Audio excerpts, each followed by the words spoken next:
Or has he been taken? এমন match দেখেনি আগে কেউ।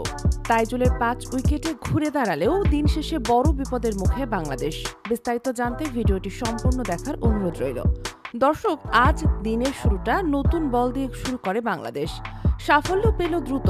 তাইজুলের ডেলিভারি, এনামুল হক বিজয়ের হাতে ক্যাচ তুলে দিয়ে ফেরেন নিশাঙ্কা। অন্যদিকে চান্দিমালের উইকেট তুলে নেন নাইম হাসান। প্রথম নিশাঙ্কা ও দিনেশ চান্দিমালের পর ভয়ঙ্কর হয়ে উঠেছিলেন কুশল মেন্ডিস, কিন্তু তীরে এসে তরি ডুবালেন তিনি। সেঞ্চুরির আশা জাগালেও শেষ পর্যন্ত পারলেন না। 2 রান নিতে গিয়ে আউট হয়ে ফেরেন সাজঘরে। একই সঙ্গে গুটিয়ে যায় শ্রীলঙ্কার ইনিংস। বাংলাদেশের হয়ে 5 উইকেট সংগ্রহ করেন তাইজুল ইসলাম। প্রথম ইনিংসে 247 রানে বাংলাদেশ গুটিয়ে যায়। জবাবে ব্যাট করতে নেমে শ্রীলঙ্কা অল আউট হয় 458 রানে। তাদের লিড রানের 211 রানের, অর্থাৎ এই রান টপকে বাংলাদেশকে টার্গেট দিতে হবে স্বাগতিকদের। এই লক্ষ্যে ব্যাট করতে নেমে শুরুতেই ধাক্কা খায় টাইগাররা, হারিয়ে ফেলে এনামুলকে। এরপর কেউ তেমনভাবে দাঁড়াতে পারেনি। শেষ পর্যন্ত 5 উইকেট হারিয়ে বসে টাইগাররা।